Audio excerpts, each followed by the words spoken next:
बात दिल्ली की करते हैं। दिल्ली में डीटीसी और क्लस्टर बसों में सफर के दौरान यात्री बिना संपर्क के टिकट ले सकेंगे। इसका एक ट्रायल दिल्ली सरकार कर रही है। चार्टर नाम के एक ऐप के जरिए यात्री टिकट के पैसे का ऑनलाइन भुगतान करने के बाद यात्रा कर सकते हैं। ये नया ऑनलाइन सिस्टम कैसे काम करेगा, इसकी जानकारी दे रहे हैं शरद शर्मा।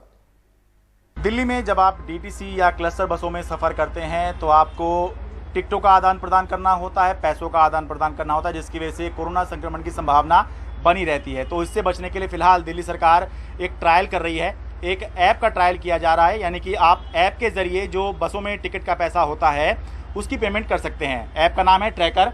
इस तरह से फिलहाल जो 473 नंबर का रूट है जो आनंद विहार से लेकर बदरपुर बॉर्डर तक जाता है, उसमें फ़िलहाल अभी इसका ट्रायल किया जा रहा है और ये देखा जा रहा है कि क्या ये जो ऐप है जिसमें कॉन्टैक्टलेस, यानी कि आपको जो कंडक्टर साहब बैठे हैं इनसे बात करने की ज़रूरत नहीं है, इनको पैसे देने की ज़रूरत नहीं है और इनसे टिकट लेने की ज़रूरत नहीं है।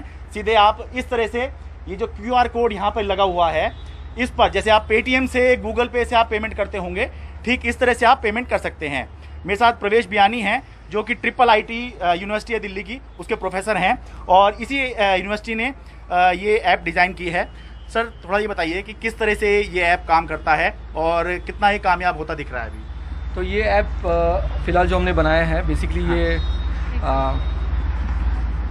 चार्टर ऐप है। इसका नाम चार्टर ऐप है और ये इसका सिंबल दिखा दीजिए, चार्टर। तो चार्टर का सिंबल जो है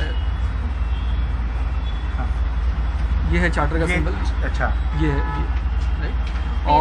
और इसमें हम दो तरीके से टिकट खरीद सकते हैं। हाँ। एक तो बाय फेयर है, जैसे हम कंडक्टर को कहते हैं कि भाई 5 रुपये का टिकट दे दो। हाँ। तो बाय फेयर हम खरीदते हैं, तो मैं बाय फेयर दबा के मुझे केवल एक QR है उसको स्कैन करना होता है। अच्छा, ये मैंने QR स्कैन किया, इसने ऑटोमेटिकली बस नंबर ले लिया है। अच्छा। रूट नंबर ले लिया है और अगर मुझे 5 का लेना है तो 5 का, वरना 10 का भी इसमें आ जाएगा। अच्छा। और मैंने केवल एक बाय सिंबल दबाकर मैं 10 रुपये का टिकट खरीद सकता हूँ। और ये देखिए आपका टिकट आ गया है।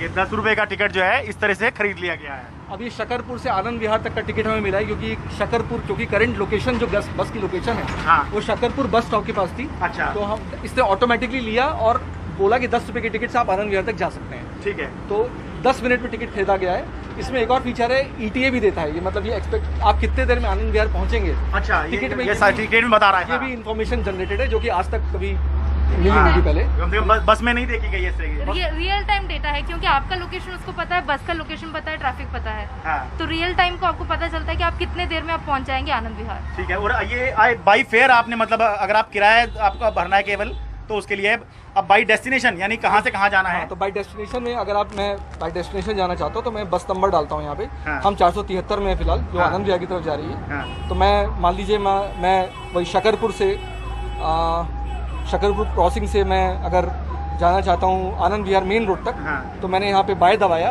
ठीक है। और फिर से सेम QR स्कैन करते ही हाँ। ये बता देगा कि भाई आपकी टिकट 10 रुपये की है। और ठीक है, हाँ, वो उसमें आ गया। ठीक है। सेम चीज़, और अब मैंने इसको पे कर दिया तो मुझे टिकट जनरेट हो जाएगी। तो आप बता रहे थे इसमें कुछ और भी सुविधाएं हैं इस ऐप के अंदर। इसमें जो सबसे, मेरे ख्याल से सबसे अच्छी सुविधा जो वो है कि हर स्टॉप में मैं जान सकता हूँ कि उस एक स्टॉप में कौन कौन सी बसें आने वाली है। तो जैसे अगर मैंने अभी नियरेस्ट स्टॉप दबाया तो नियरेस्ट स्टॉप जो है कड़काडूमा क्रॉसिंग है। हम लोग अभी कड़काडूमा क्रॉस कर रहे हैं। हाँ। और कड़काडूमा में अभी ये सब बसें आने वाली है, 473, 723, 88 वगैरह। तो ये बता रहे हैं कि हर बस नंबर की बस कितने देर में आने वाली है और उसकी अगली बस कितने देर में आने वाली है। अच्छा। तो इसे मतलब जिस तरह रेलवे स्टेशन और एयरपोर्ट में होता है, उसी तरह बस स्टॉप्स में भी हम पैसेंजर इंफॉर्मेशन सिस्टम बना दिए हैं हमने। ठीक है। वैसे ही अगर मैं किसी रूट के बारे में जानना चाहता हूँ, मान लीजिए मैं जानना चाहता हूँ 534 के बारे में, तो 534 या 473 जिसमें हम चल रहे हैं, हम उसी को देख लेते हैं फिलहाल। तो सारी बसें 473 की कहाँ कहाँ हैं पूरे रूट में, ये मुझे पता लग जाएगा। जैसे आप देख रहे हैं कि बहुत सारी बसें अभी सारी आनंद विहार के पास ज़्यादा हैं। हाँ। और बीच में कम बसें हैं, तो इससे ट्रांसपोर्ट डिपार्टमेंट को भी पता लग जाएगा कि हमें इस एरिया में बसें ज़्यादा डालने की ज़रूरत है फिलहाल। तो एक तरह से बसों को ऑप्टिमाइजेशन भी हो जाएगा।